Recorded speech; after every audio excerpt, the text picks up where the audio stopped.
नमः श्रीवर्धमानाय निर्धूत कलिलात्मने सालोकानां त्रिलोकानां यद्विद्यादर्पणाय ते यद्विद्यादर्पणाय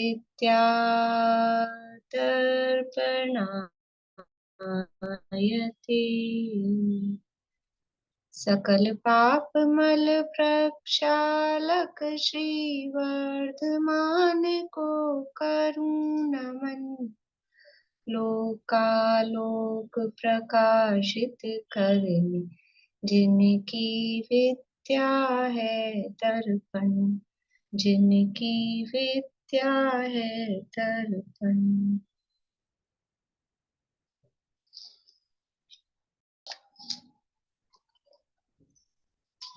रत्नकरण शावकाचार नामक ये ग्रंथ है, आचार्य महाराज समनभद्र स्वामी द्वारा रचित। इसके अंतर्गत यहाँ चर्चा चल रही है शिक्षा व्रतों की। पांचवा अधिकार है शिक्षा व्रत अधिकार, और उस शिक्षा व्रत अधिकार का अंतिम प्रकरण यहाँ चल रहा है। चौथे नंबर का वैयावृत्य जो शिक्षा व्रत है उसके अंतर्गत देव पूजन की प्रेरणा यहाँ पर दी गई। स्वरूप, पूजा के भेद प्रभेद, किन की पूजा करनी चाहिए, पूज्य कौन है। जिस प्रकार से वैयावृत्य के अंतर्गत दान को प्रमुखता से कहा था, तो फिर उस दान की विधि, द्रव्य, दाता, पात्र इत्यादि का वर्णन किया। उसी प्रकार यहाँ जब पूजन की प्रेरणा दे रहे हैं तो पूजा किसकी, क्यों, कैसे, कितने प्रकार से, वो सारी चर्चा यहाँ की है। तो उसके अंतर्गत यहाँ हमें अकृत्रिम जन्मचर्यालय का वर्णन टीका में, वचनिका में यहाँ पंडित जी साहब बता रहे हैं। तो ऐसे तो पता नहीं हम कब त्रिलोकसार खोलते, त्रिलोकनथी खोलते और फिर पढ़ते, तो उन्होंने यहाँ ये सब प्रकरण दे दिए, तो वो सब विषय भी अपने को सुलभ हो गए। अभी जो अपन ग्रंथ पढ़ते ना, ये जो विद्वानों के द्वारा जो टीका या वचनिकाएं लिखी गई हैं, उनमें जो ग्रंथ अपन पढ़ते हैं, तो जो मूल ग्रंथ हैं, प्राचीन जो आचार्यों वाले ग्रंथ हैं, समझ लीजिए घुमटसार इत्यादि, तिलोपन्नति, तो उनकी जो मेन मेन बात है, मतलब गणित उनकी छोड़ दें, गणित छोड़ के मेन मेन बातें सब इनमें दी है उन्होंने। वो गणित से लोग घबराते हैं, उन उन ग्रंथों में जो थोड़ा गणित का या ऐसा विषय होता है संख्याओं वाला, उससे घबराते हैं। तो उसके अलावा जो भी प्रकरण है, चाहे कर्मों संबंधी भी कोई बात प्रकरण हो, तो वो भी अपने को काफी कुछ पता है। अब वो ग्रंथ पढ़ेंगे तो देखेंगे इतना तो अपने को आता ही है। बस वो थोड़ी जो चीजें हैं, वो गणित की, संख्याओं की, अल्प बहुत्व की, वो चीजें वहाँ विशेष रहती हैं। तो बहुत उपकार है ये पंडितों का, विद्वानों का भी। आचार्यों ने तो उपकार किया ही किया है, लेकिन उन्होंने एक तो सरल भाषा में, और जो अपने बुद्धिगम में था, और जो मूलभूत विषय था, वो अपने सामने यहाँ वचनिकाओं में उन्होंने प्रस्तुत कर दिया है। तो अपन ने ये अपनी रचना एक बार तो अपन ने पूरी देख ली थी। बहुत सारी रचनाएं हैं, अगर टोटल अपन देखें क्या क्या चीजें हैं, तो काफी सारी रचनाएं, मतलब एक जिन मंदिर के साथ में कितनी सारी उसमें रचनाएं हैं। कुछ मैं टुकड़ों में पूछती हूँ आप लोगों से, कि जैसे कहीं कहाँ तक की तो एक एक व्यक्ति बता दे, उससे आगे की दूसरा। भले ही संख्याएं या कितने हजार हैं या वो ध्यान नहीं हो, पर मोटा मोटा क्या क्या चीजें हैं, ऐसा जो यहाँ जिस क्रम से अपन ने पढ़ा है उसी क्रम से करें चालू। शुरू में कौन स्टार्ट करेंगे, कौन तैयार है? ये हाँ। सबसे पहले हमने अतत्रिम जिनचाचाल्य का जो वर्णन शुरू किया, तो उसमें अधोलोक के वर्णन पढ़ा। वहां पर बताया कि वहां पे मतलब उन चैत्यालयों के दर्शन करने से सबसे पहले तो हमारी ध्यान की एकाग्रता होती है, तो उससे पुण्यबंध होता है। फिर भवन वासियों के बताए कि 7,72,00,000 उनके भवन है, और प्रत्येक भवन में एक जिन मंदिर है, तो उसका भी बताया कि 7,72,00,000 ही जिन मंदिर हैं। फिर उसके आगे मध्य लोक में आ गए हैं, तो वहां पर बताया है पूरा डिटेल में कि मध्य लोक में जो 458 है वो कैसे क्या है। तो 5 मेरुओं के 80 जिन मंदिर बताए, गजदंतों पर 20 जिन मंदिर बताए, कुलाचलों पर 30 जिन मंदिर हैं, ये तो हमने सबने पढ़ा ही है। विजयार्धों पर 170, देव कुरु और उत्तर कुरु में 10 जिन मंदिर, बख्छारगिरी में 80, मानसोत्तर पर्वत पर 4, ईशाकार के 4, कुंडलगिरी के ऊपर 4, रुचकगिरी के ऊपर 4, नंदीसर द्वीप में 52। इस प्रकार मध्य लोक में 458 अकृत्रिम जिन मंदिर है। उसके बाद में उन्होंने ऊर्ध्व लोक में जो स्वर्गों के हैं उसमें बताया कि हेमंत लोक में 84,97,023 जिन मंदिर हैं। इसके अलावा व्यंतरों के असंख्यात जिन मंदिर हैं, ज्योतिषों के असंख्यात जिन मंदिर हैं।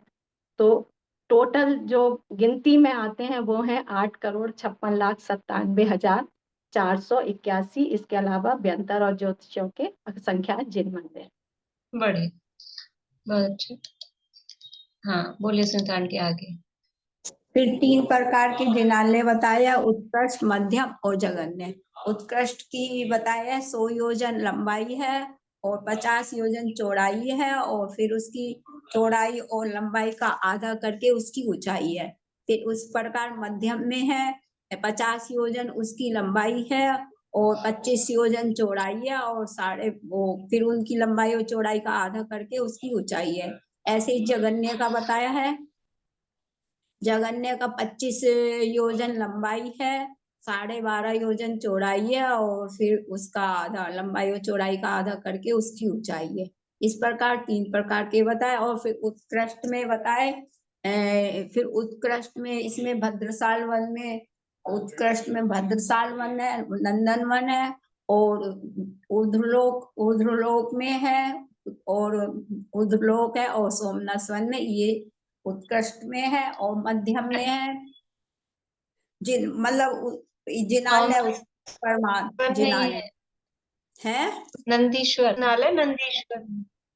हाँ, नंदीश्वर द्वीप है और नंदनवन है, सोमनाथ नंदीश्वर वन है। बोला आपने उत्कृष्ट उत्कृष्ट में नंदीश्वर वन है, सोमनाथ वन है, और ये है नंदनवन। और फिर ऊर्ध्वलोक है में जो जिनालय वो। आप एक मिनट, आप कंफ्यूज हो रहे हैं, वो सोमनस बोल रहे हैं बार बार में, उत्कृष्ट नहीं, में। हाँ, मुझे ही सॉरी। ऐसा सुनाई आ रहा है कि सबको ऐसे ही सुनाई आ रहा है। नहीं, भद्रसाल में है वो, उत्कृष्ट में गलत। सोमनस बोल रहे हैं ना बार बार में। हाँ हाँ, वो गलत हाँ हो गया मेरे से। सोमनाथ तो मध्यम में आएगा। हाँ। हाँ, सोमनाथ वन उत्कृष्ट में मध्यम। भद्रसाल वन, नंदन वन, नंदीश्वर और वैमानिक देवों के विमान।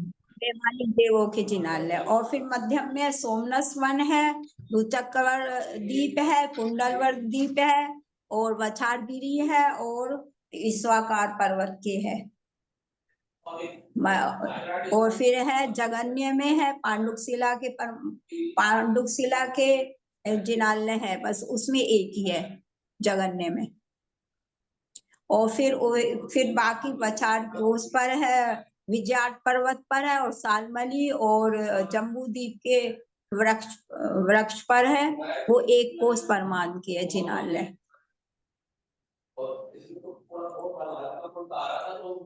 ठीक है।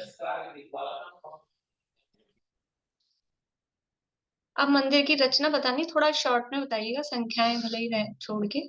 शॉर्ट में क्या क्या है, किसके बाद क्या है, बस उतना। फिर संख्याएं अलग से मैं पूछ लूंगी, तो अपन वरना रिवीजन में पूरा टाइम निकल जाएगा इस तरह से। इन मंदिरों के दरवाजों के प्रमाण दिए हुए गए हैं। इसमें उत्कर्ष के, मध्यम के और जगन्य के, जिसमें ऊंचाई इनकी 16 योजन बताई गई है, फिर 8 योजन, फिर 4 योजन जगन्य की बताई गई है। ऐसे ही चौड़ाई बताई गई है। और इसी तरह बाजू के जो दरवाजे होते हैं, एक उसके दोनों उनकी चौड़ाई और ऊंचाई बताई गई है। इन मंदिरों के बाहरी परिकार पे चारों तरफ 4 द्वार हैं। इनमें चारों तरफ चारों 4 तरफ द्वार मंदिर में।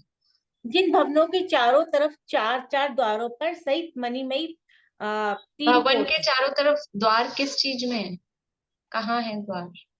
नहीं, भवन कोट, के कोट चार बताना पड़ेगा ना पहले आपको। कोट है। कोट नहीं 3 कोट बताया। है। इन कोटों में प्रत्येक में एक उसके द्वारों पे आगे जाने की प्रत्येक रास्ते में एक एक मान स्तंभ है।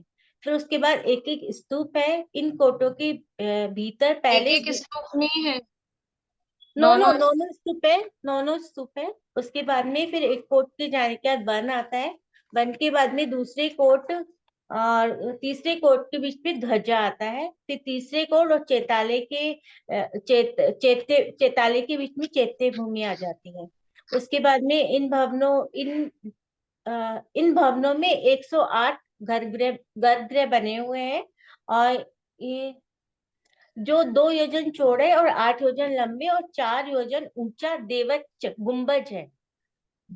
हाँ, ठीक है गुंबज बस। है और पे गुंबज पर एक मतलब छत सहित मंडप है।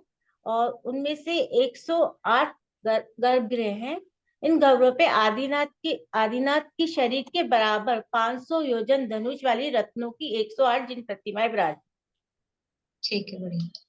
देखिए, भवन चैत्यालय के अंदर 108 गर्भगृह हैं, वो गर्भगृह हैं, और ये जो देवच्छद यानी जो गुंबज है वो बीच में है।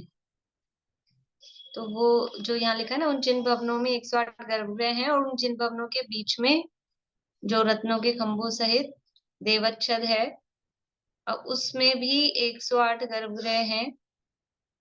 पर उस जो देवच्छद है वो 2 योजन बाय 8 योजन का है। तो बाकी के फिर मंदिर में क्या है, क्योंकि वो तो इतना ही है, बाकी वो 100 बाई 50 का मंदिर है, इसलिए वो गर्भगृह। और जो अपना वीडियो अपन ने देखा था उसमें भी गर्भगृह अलग से है और वो देवच्छद बीच में ही है, तो वो ज्यादा ठीक लगता है उस तरह से। फिर वो प्रतिमाओं का वर्णन है, प्रतिमाएं कैसी हैं वो सब। अ, अब इसके बाद में क्या क्या है, अब मैं फिर से, मैंने अभी भी यही कहा था, शॉर्ट में बताना है कि बस नाम नाम बताने हैं, इसके बाद में ये है, इसके बाद में ये है। केवल एक बार अपने को ये चीजें ध्यान आ जाए कि क्या क्या है, फिर कितना है, कितना लंबा चौड़ा है, वो फिर देखेंगे दोबारा में। एक बार में पूरा व्यू आ जाए कि इसके बाद ये चीज है, इसके बाद ये चीज है, इसके बाद ये चीज है। समझ गए अब क्या पूछ रही हूँ मैं? बोलिए दीपिका जी। इन मंदिर से शुरू करूं?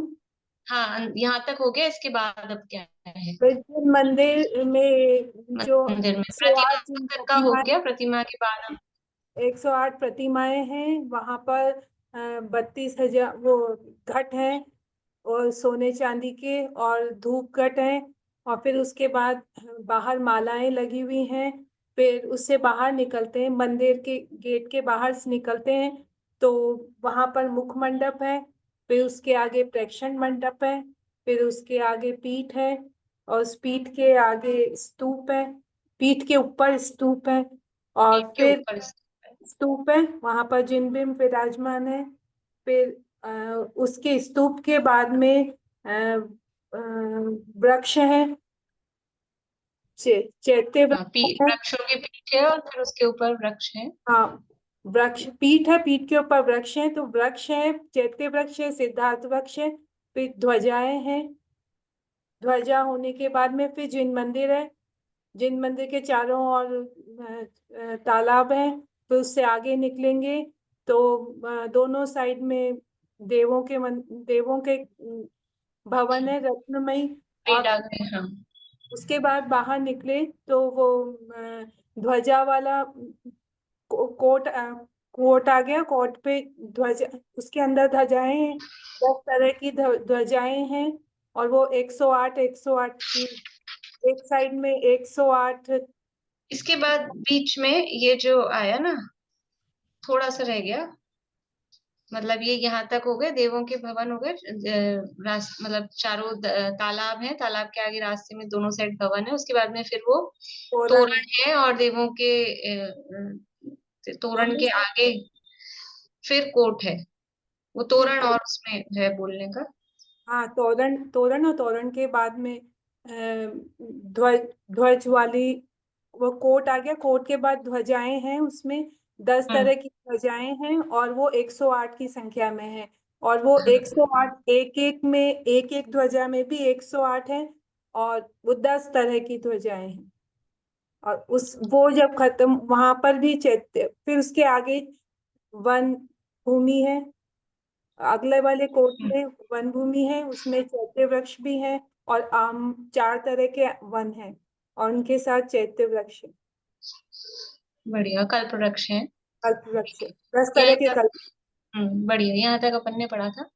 आप लोगों को एक काम करना है, ये सारी रचना याद कैसे होगी?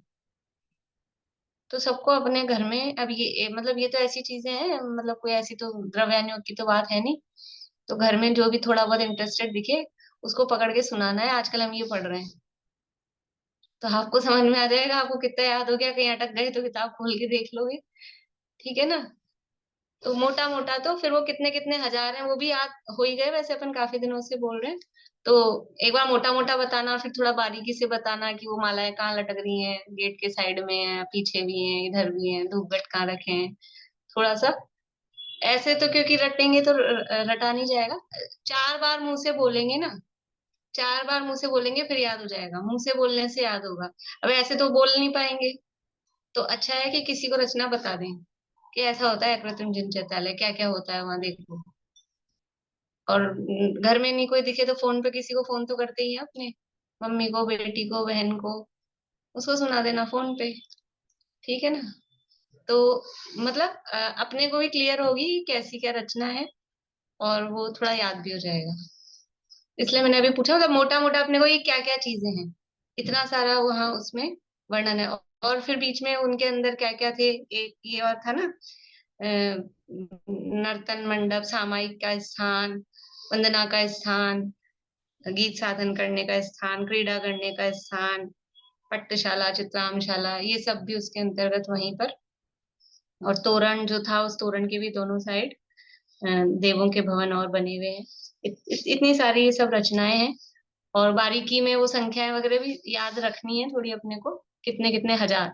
क्यों याद रखनी, संख्याएं क्यों देते हैं, कितने हजार धूपगढ़ हैं और इतने 108 तरह के वो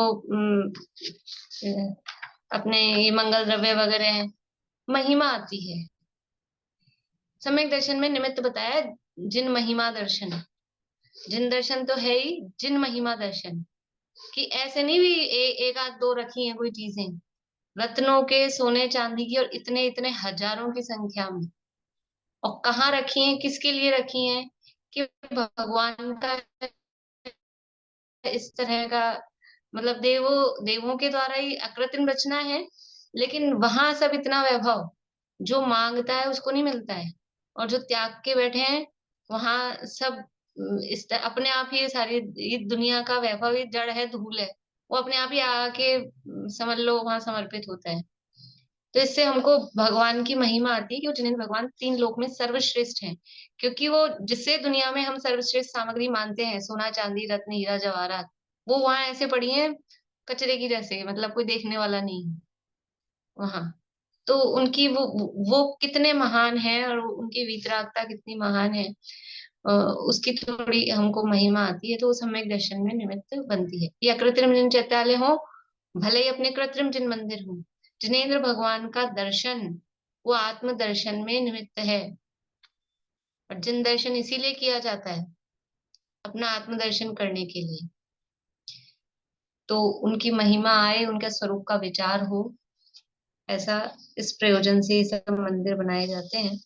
देखिए अपने को 211 पेज पे ये एक पैराग्राफ कल अपन ने फिर छोड़ दिया था थोड़ा, ये पढ़ना है। 211 नंबर पेज है रत्नकरण शाखाचार्य में।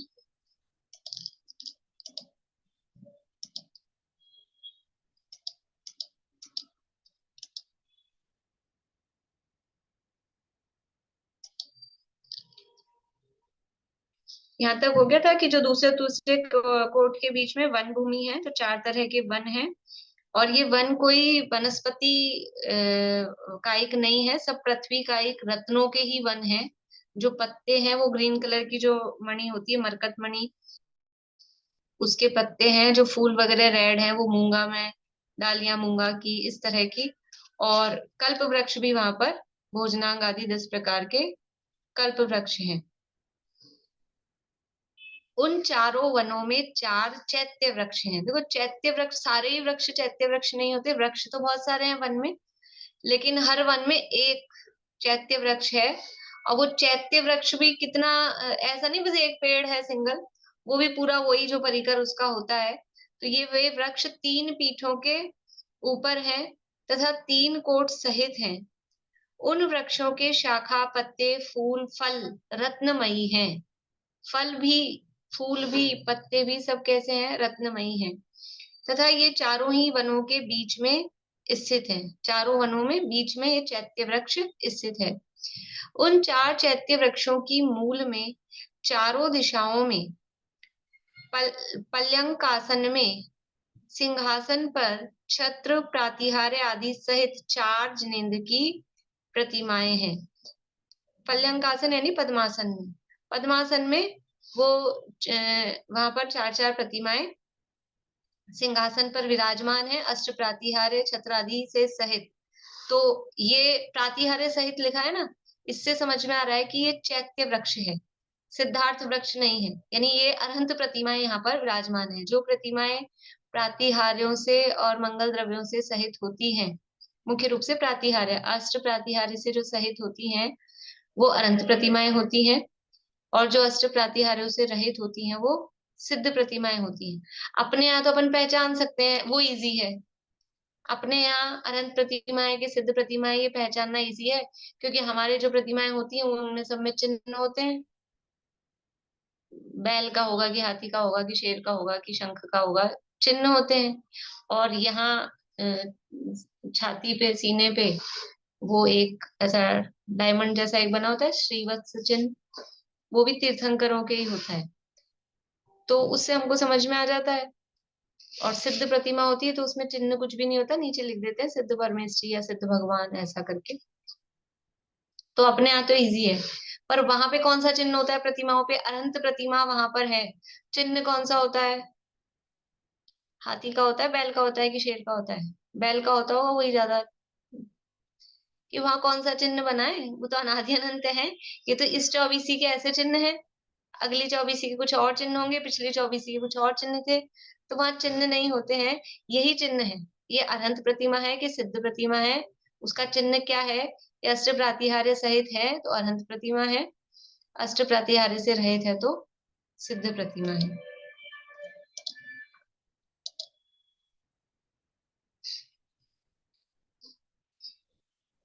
नंद आदि 16 बावड़ी 3 कटनी सहित शोभित हो रही है।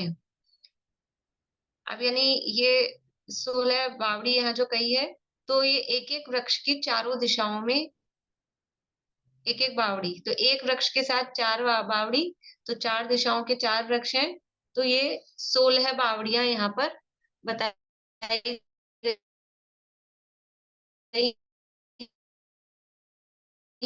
हैं। उनके नाम है, इसमें नंद लिखा है, वो नंदा बावड़ी, वो बावड़ियों के नाम है। वो देखिए मैं नाम और बोल के बता देती हूँ आपको।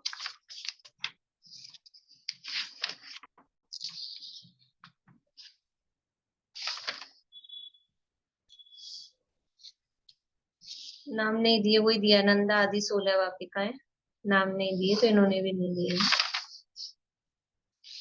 नंदा, नंदवती, इसी तरह के नाम जो उसमें होते हैं नंदीश्वर की वापियों में, वही नाम यहाँ पर है। तो इस तरह से अभी मतलब ये रचना अपन ने अभी जहां तक की पढ़ी उसमें, अब ये जो चैत्य भूमि नहीं वन भूमि है, जो कोट था वहां वन भूमि में चैत्य वृक्ष है, चैत्य वृक्ष के चारों तरफ फिर से वापिकाएं हैं।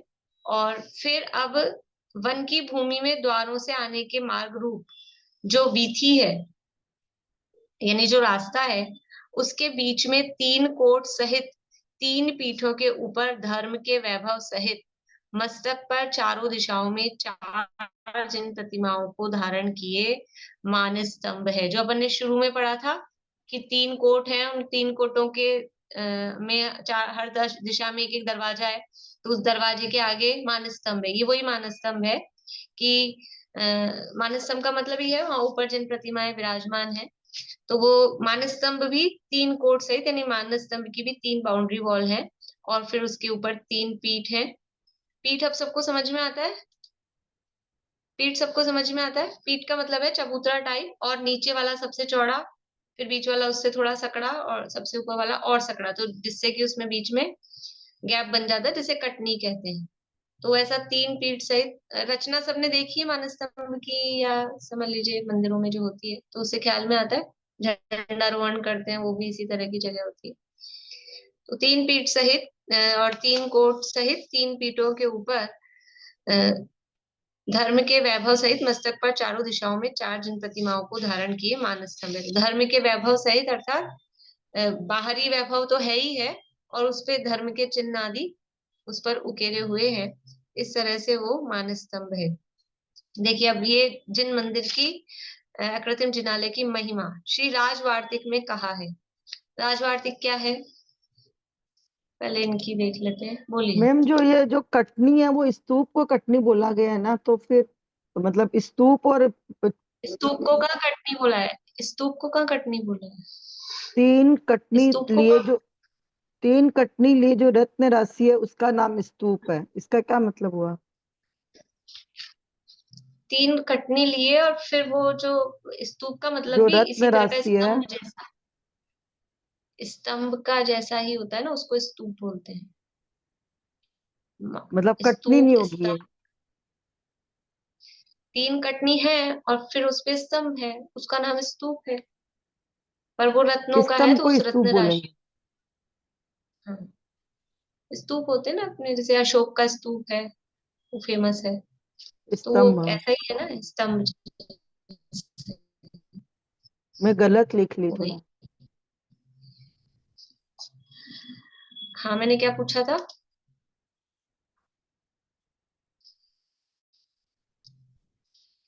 तीन कटनी लिए जो रत्न राशि है, उसका मतलब ये है कि 3 कटनी सहित जो रत्न राशि इस तरह से स्तंभ जैसी हुई है, पर कटनियां स्तूप में भी है, वो वहां बता रहे हैं। ठीक है। क्या पूछा था मैंने?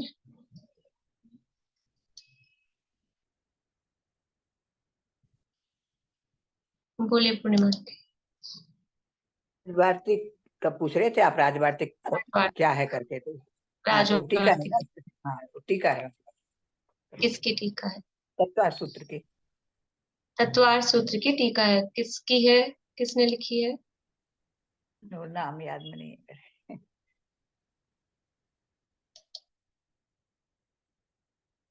बोलिए मीना चाची।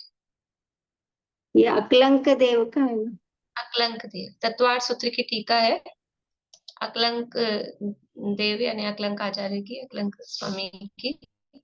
वो तत्वार्थ राजवार्तिक के नाम से राजवार्तिक उसको बोलते हैं।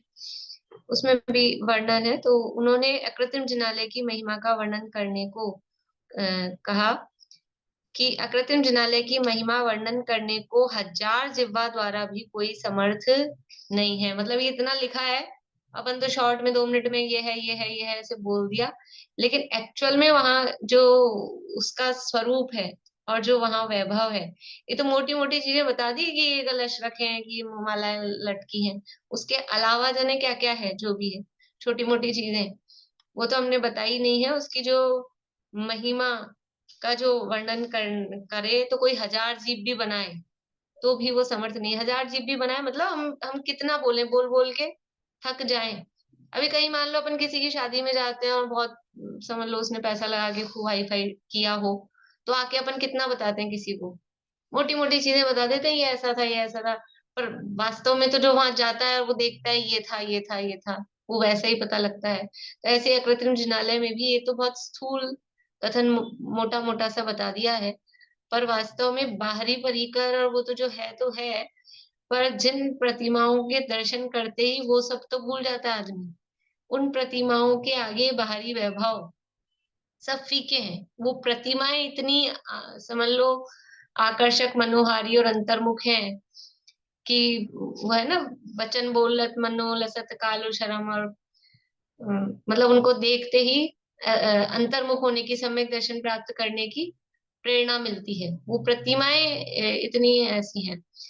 कहीं भी अपन जाएं मतलब बहुत विशालकाय प्रतिमा हो और फिर ऊंचाई पे विराजमान हो, तो एकदम से उसका भले ही मतलब प्रतिमा प्रतिमा सब एक सी है, लेकिन साइज का और हाइट का वो थोड़ा सा एक अपने को अलग वो देता है व्यू उसका, और एकदम से अलग समझ में आता है।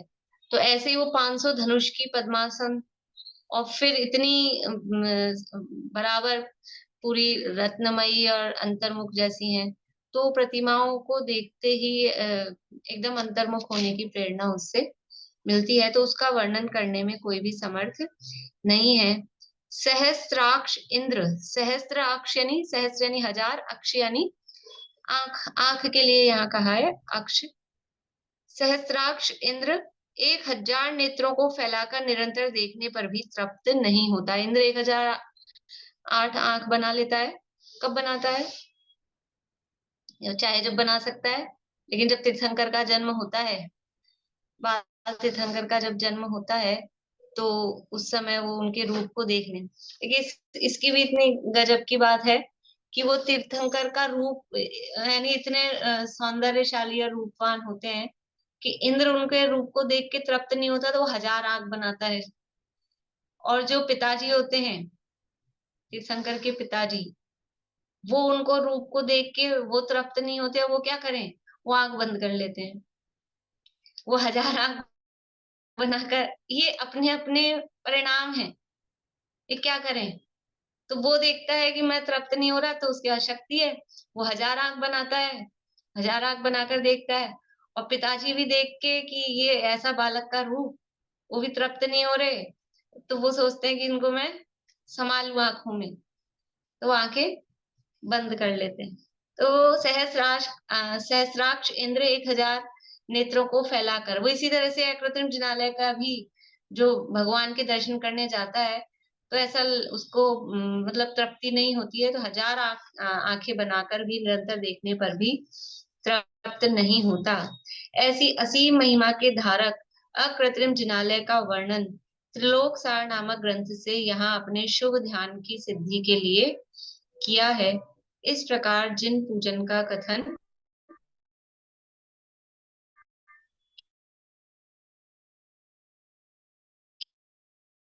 किया, इस प्रकार से जिन भगवान की पूजन का वर्णन चल रहा था 119वें से, जैसे आज पूछिए ना मोटा मोटा किसके बाद क्या है, किसके बाद क्या है, ऐसे भी। और फिर संख्याएं भी कि धूपघट कितने हैं, सोने चांदी के कलश कितने हैं, दरवाजे के बाहर माला विजन भी होता रहे। ठीक है, अभी अपन आगे बढ़ते हैं। जिन पूजन के फल में प्रसिद्ध तो अनेक हुए हैं, तथापि पूर्वाचार्यों द्वारा जो प्रसिद्ध हुए हैं उनको कहने वाला श्लोक कहते हैं। देखो अपने सब में उधर पाप में प्रसिद्ध के भी नाम आए, अणुव्रतों में प्रसिद्ध के भी नाम आए, तो ये प्रसिद्ध के नाम दे रहे हैं। तो बस इन्हीं व्यक्ति ने अणुव्रत पाले थे कि इसी ने पाप किया था, ऐसा नहीं है।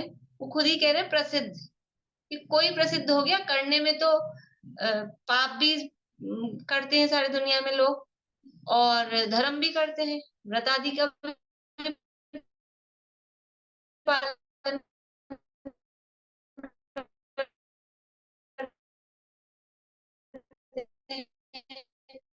बात यह है कि कौन प्रसिद्ध, फिर भी अब जिसका नाम चल रहा है, समझ लो इसमें भी कुछ यश कीर्ति का उसका उदय चल रहा हो, तो उसका नाम यहाँ पर बता रहे हैं। आवाज कट कट के आ रही, मुझे ही आ रही कि सबको आ रही है? को आ ही रही होगी, मेरा नेटवर्क वीक ही चल रहा है, मुझे समझ आ रहा है। अच्छा, हाँ।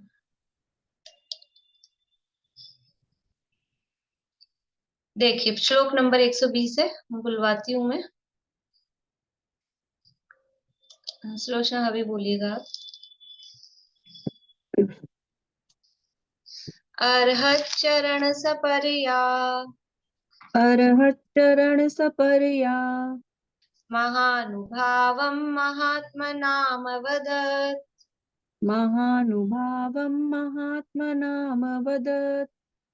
भेकः प्रमोदमत्तः भेकः प्रमोदमत्तः कुसुमेनेकेन राजगृहे कुसुमेनैकेन राजगृहे अर्हत् चरण सपर्या महानुभावं महात्मनामवदत् भेकः प्रमोदमत्तः कुसुमेनैकेन राजगृहे। अर्हच्चरणसपर्या महानुभावं महात्मनामवदत् भेकः प्रमोदमत्तः कुसुमेनैकेन राजगृहे। देखिए क्या कह रहे हैं, अर्हत यानी अनंत भगवान जिनेंद्र भगवान, चरण यानी उनके चरणों की, सपर्या यानी उनकी पूजन, महानुभावम अनंत भगवान के जो चरणों की पूजा है वो महानुभावम यानी उसका जो महिमा है, उसकी जो महिमा है वो महात्मानम अवदत, महात्मानम यानी भव्य जीवों के लिए, और अवदत, अवदत का मतलब होता है कहना, अवदत भूतकालीन है, मतलब वदत यानी कहना और अवदत वो उसका उसमें भूतकाल का होगा, तो कहा था ऐसा करके। अनंत भगवान के चरणों की पूजन की जो महिमा है वो महान जीवों के लिए कही थी। भेकह, भेकह का अर्थ है मेंढक, मेंढक प्रमोद मत्तः, प्रमोद मतलब प्रमुदित, हर्षित, प्रसन्न, तो हर्ष से सहित, प्रमोद मत्तः, मत्तः मतलब उससे सहित, तो हर्ष से या प्रमोद से जो सहित है ऐसा, हर्षित जो मेंढक है। कुसुम एकेन राजगृहे, कुसुमेन, कुसुमेन एकेन, कुसुम नहीं है, कुसुमेन एकेन, कुसुमेन यानी वो फूल और एकेन यानी एक फूल के द्वारा, राजगृहे यानी राजगृह नगरी में, राजगृही नगरी में हर्ष से सहित एक मेंढक के द्वारा, मेंढक ने एक फूल के द्वारा महान जीवों के सामने जिनेंद्र भगवान की पूजन का जो महिमा है वो अवदत, वो कही थी, बताई थी। ये उसका यहाँ पर मतलब श्लोक में ऐसा दिया है कि राजगिरी नगरी में एक मेंढक था, उसने एक फूल के द्वारा जिनेंद्र भगवान के पूजन की क्या महिमा है तो उसने सबके सामने ऐसी वो प्रकट की थी, बताई थी। ये यहाँ श्लोक में कह रहे हैं। कहानी काफी लोगों को पता है, यहाँ थोड़ी बहुत नीचे दी भी है। अभी अपन एक बार अर्थ पढ़ के श्लोक का पाठ करेंगे।